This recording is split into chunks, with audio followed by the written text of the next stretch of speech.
With the news that Jayden Daniels is opting out of the bowl game, the Garrett Nussmeier era at LSU has officially begun. So Garrett Nussmeier leads the way in the quarterback room in 2024. Rickie Collins coming back for his redshirt freshman year. Colin Hurley coming in for his true freshman year. So it's a crowded quarterback room that just got even more crowded with the addition of former Vanderbilt quarterback AJ Swann. You are Locked On LSU, your daily podcast on the LSU Tigers. Part of the Locked On Podcast Network. Your team every day.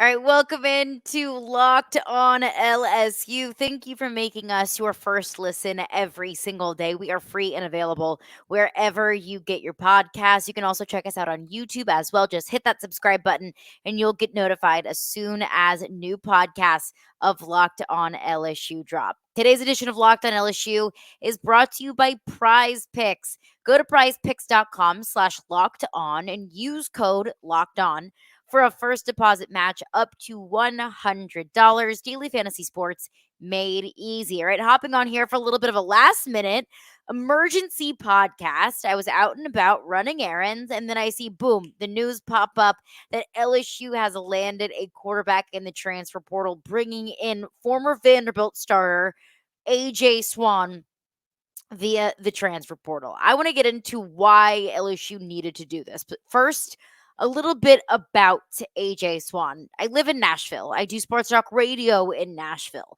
Although I don't cover Vanderbilt on a daily basis, I don't claim to know the ins and outs of Vanderbilt football like I do with LSU football, but I'm familiar enough with Vanderbilt football. I live half a mile away from Vanderbilt's football stadium.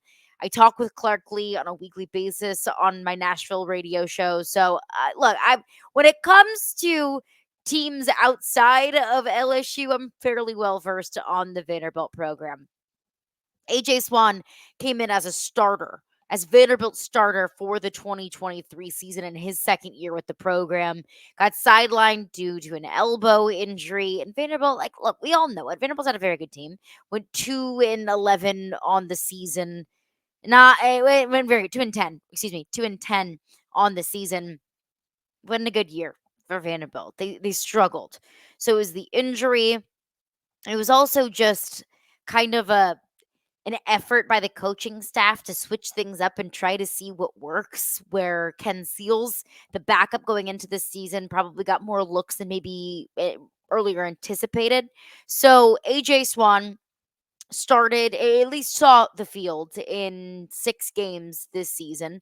AJ Swann visited LSU on Friday, and it was a big push, reportedly, from within the program. A big push to get AJ Swann to commit to LSU. AJ Swann has a heck of an arm. We've seen that. He was a 3-star recruit coming out of high school, coming out of Canton, Georgia. 3-star recruit, the 24th ranked quarterback in that 2022 class.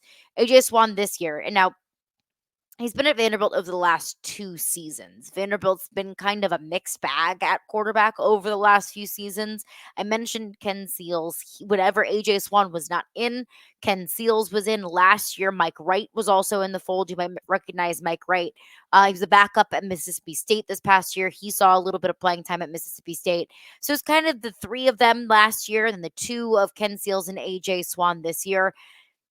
There hasn't been enough consistency at the quarterback position at Vanderbilt, AJ Swann included. That's both consistency at who was under center for Vanderbilt and also consistency from the play of the quarterbacks. AJ Swann is no different. So in 2023, AJ Swann threw for 1,457 yards, 12 touchdowns, 7 interceptions.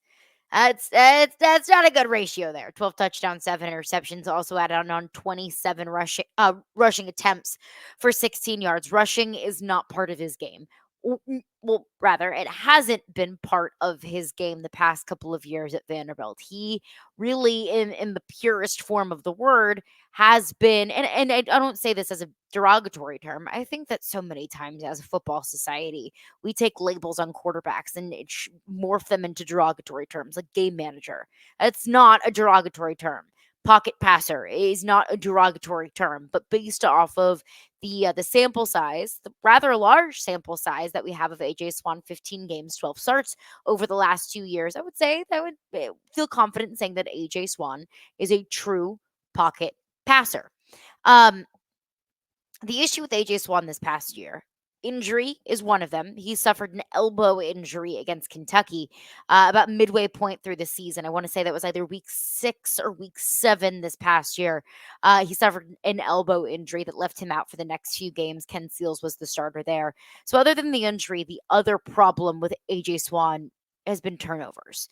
If it's not interceptions, it's fumbling the ball.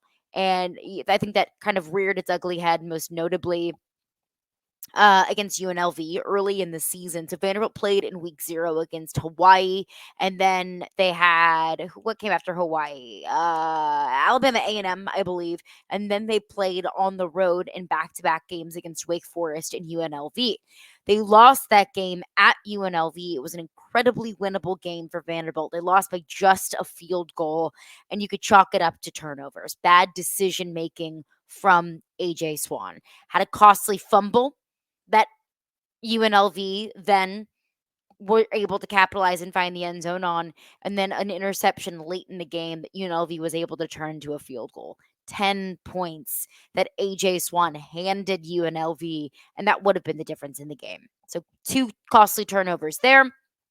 Later in the season, like I mentioned, they hosted Kentucky. I was at that game and I witnessed with my own 2 eyes AJ Swan throw 2 pick sixes and then another interception on the day.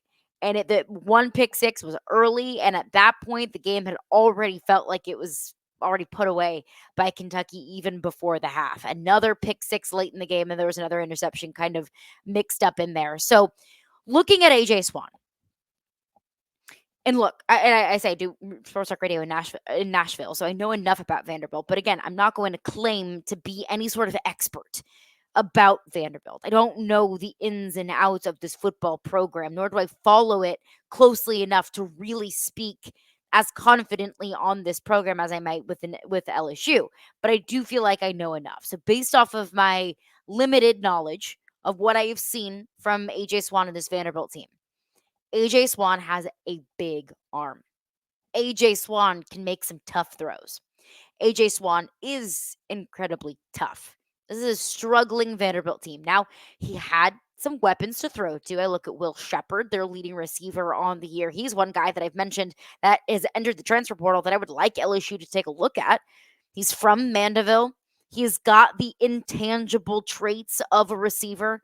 Just like I mentioned, hasn't had the numbers just because Vanderbilt has been kind of a revolving door at quarterback. They haven't had a consistent answer at quarterback. Lennon Humphreys is a young, up and coming receiver that was an option for AJ Swan this season. So it's not like he didn't have anyone to throw to, just didn't have a ton of protection. And Vanderbilt did end up moving on from their offensive coordinator at the end of this season. So the offense just simply was not firing the way that it needed to, or that head coach Clark Lee expected it to. Part of the reason was the quarterback position. AJ Swan is not innocent in that, but he didn't have the best pieces around him. I'm not going to say he had nothing around him. Limited protection up front in the offensive line, issues with play calling. So he's got the arm. He just needs to clean it up. He needs to clean up the turnovers. Needs to maybe have the game slowed down for him a bit. That's where LSU comes in.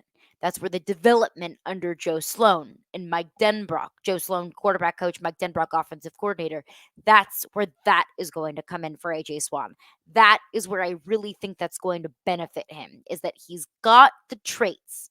He's got the arm. He's got the ability, as he has shown, to be a quarterback in this league. How can you take an unfinished product and refine it to be able to execute and compete in this league? That's the test for AJ Swan. Now, what is AJ Swan's role in this quarterback room. We will get into that coming up next after a couple of words from our sponsors. All right, I want to tell you about eBay Motors. Passion, drive, and patience. That is what brings home the winning trophy, and it's also what keeps your ride or die alive.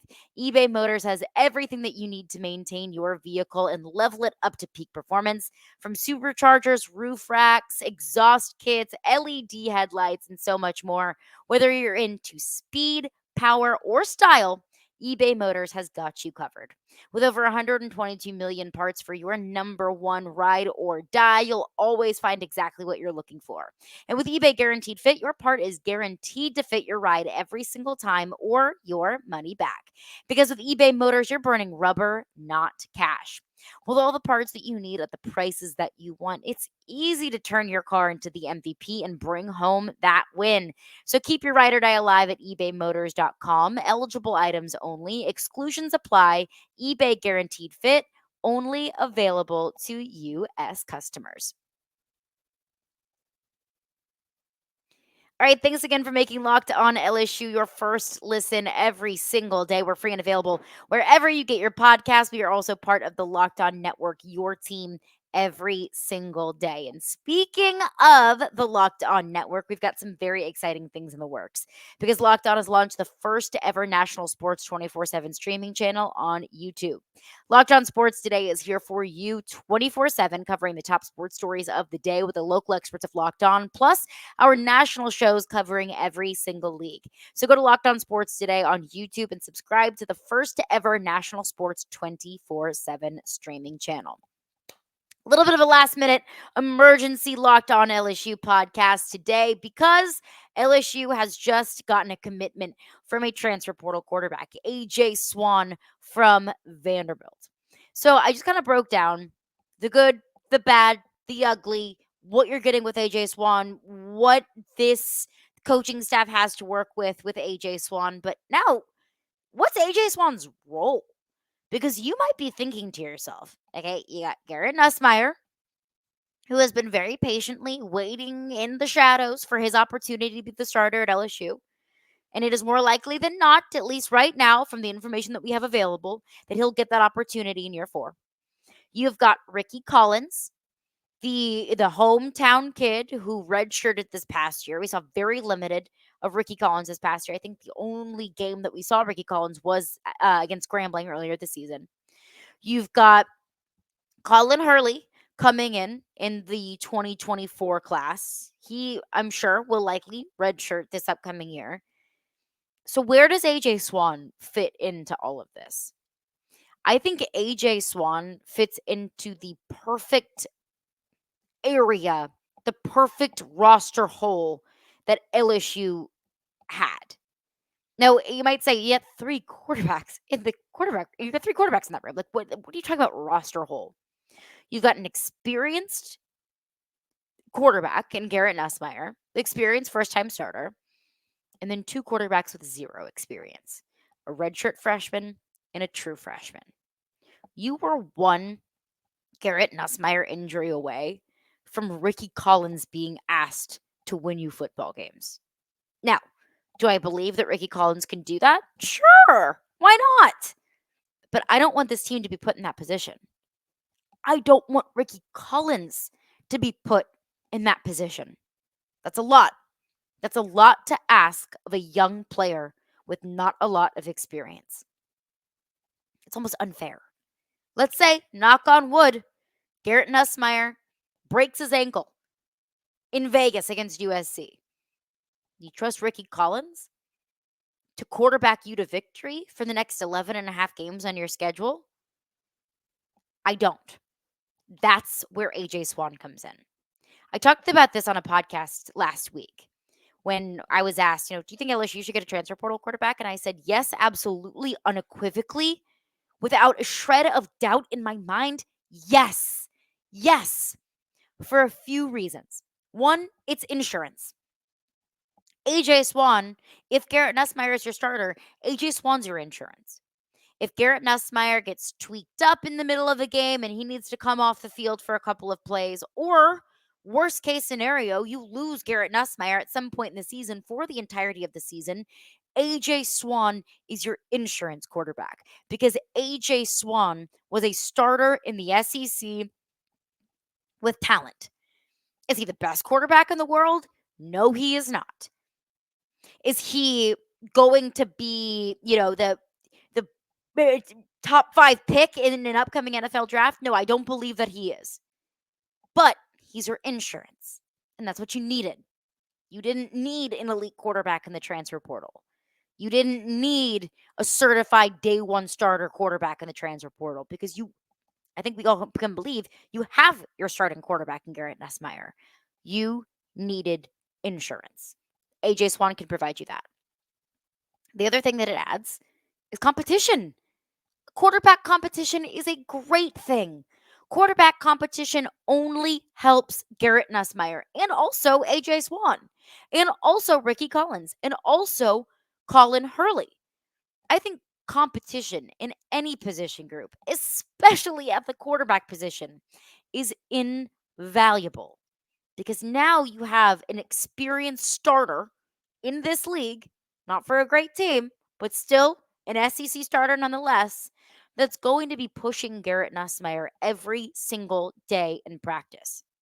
Every day in spring ball, ideally, if both of them stay, then all throughout fall camp, you have somebody that's consistently pushing Garrett Nussmeier, consistently competing with Garrett Nussmeier. Iron sharpens iron.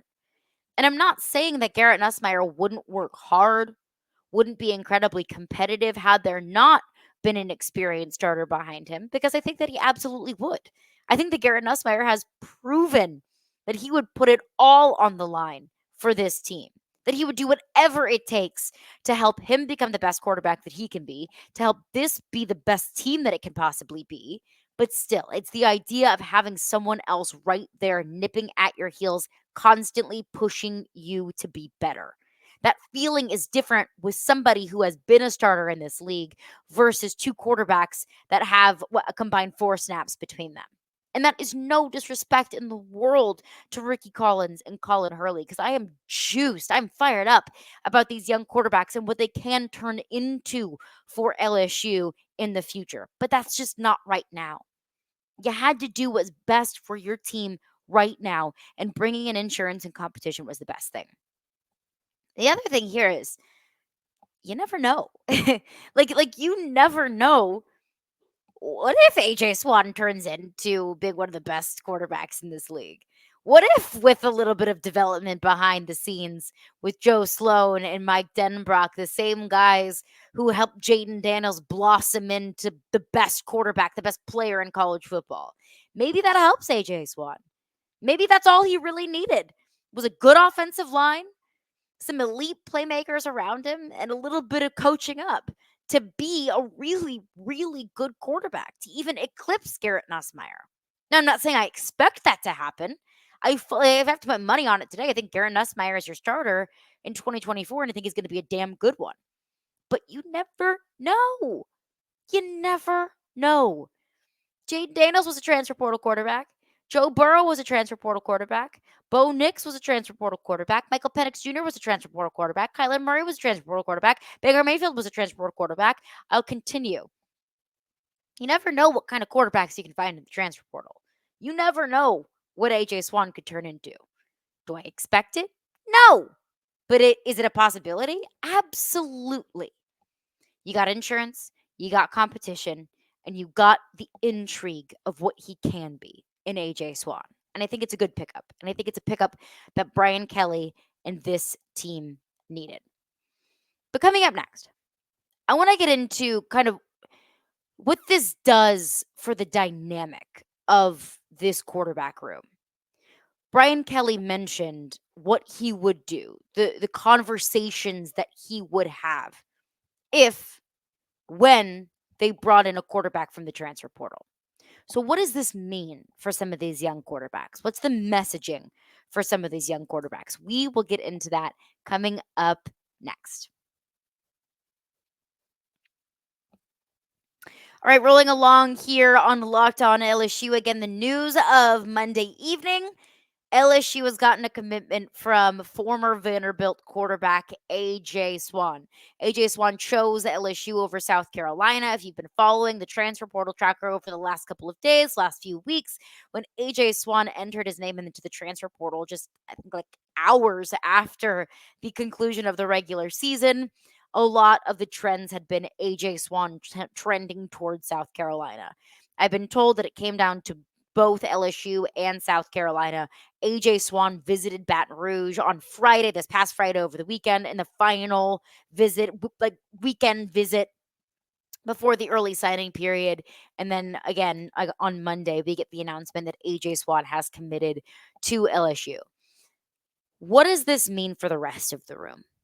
Because if you're thinking it, and I don't blame you if you're thinking it, if you are thinking, well, you bring in another quarterback, that's even more competition in an already incredibly competitive quarterback room.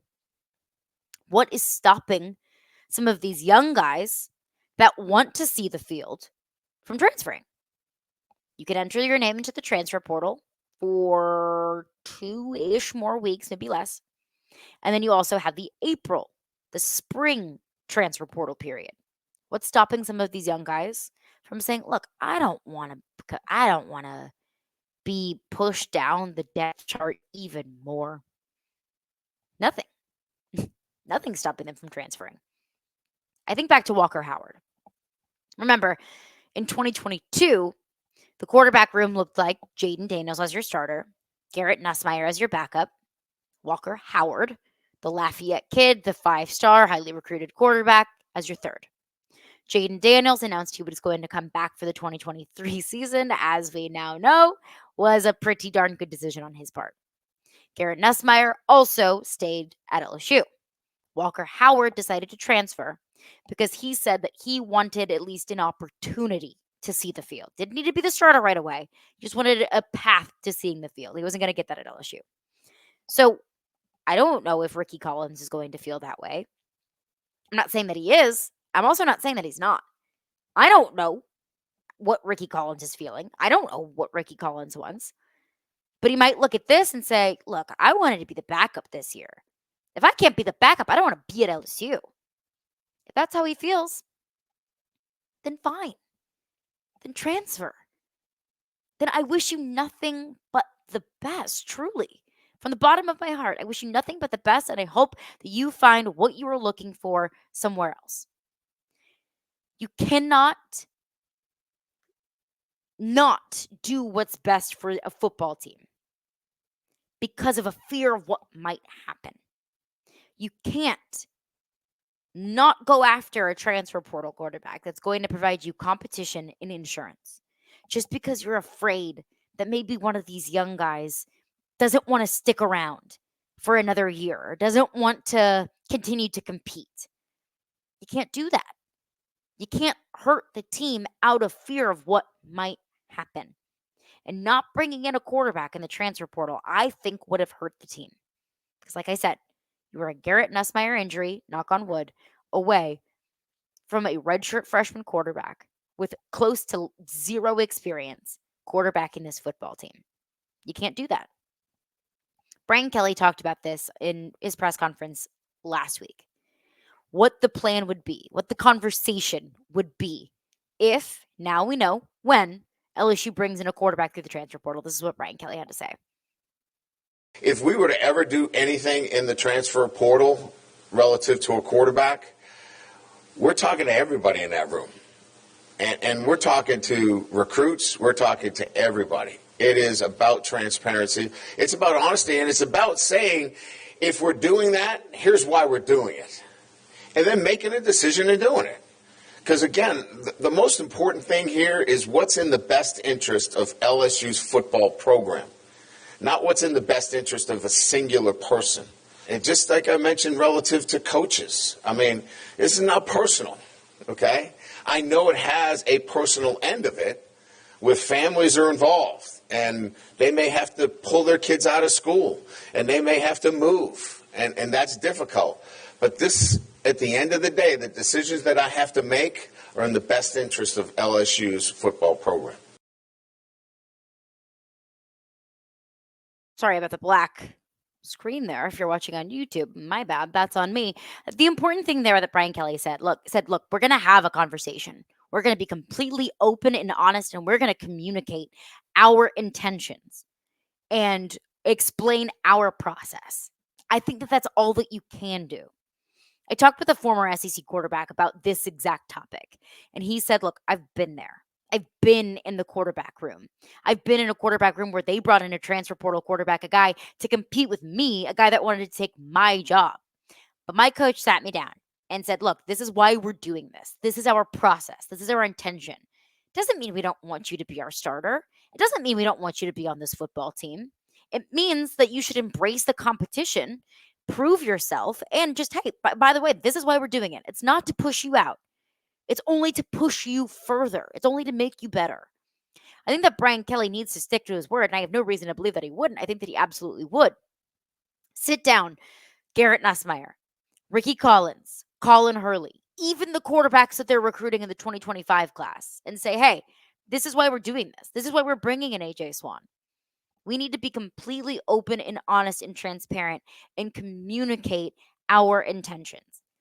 If one of those quarterbacks has that conversation, here's Brian Kelly out, here's Mike Denbrock, Joe Sloan out, and still doesn't want to stick around, then that's their choice.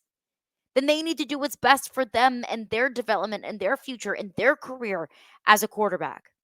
But if you want to stick around, if you want to play for LSU, and if you want to compete, then great. We'd love to have you, because you are going to have eventually, maybe, likely, probably, but I don't know, you're going to have your time as a starter. If you stick around, you put in the work, and you continue to get better. But I think that this is a good thing. This is a good day for LSU football that AJ Swan is now in the mix, because now you got some insurance. Now, if Garrett Nussmeier, knock on wood, if Garrett Nussmeier goes down, you got a guy that can come in. And you got a guy that's not green, that's not a novice. You got a guy that's been around. You got a guy that's got some talent. Does he need some refining? Yes, absolutely he does. But you've got some insurance. That's what this quarterback room needed. Now, there's still a whole lot of work to do in the transfer portal. You need defensive linemen. You need corners. You need safeties. Throw a few offensive linemen in there.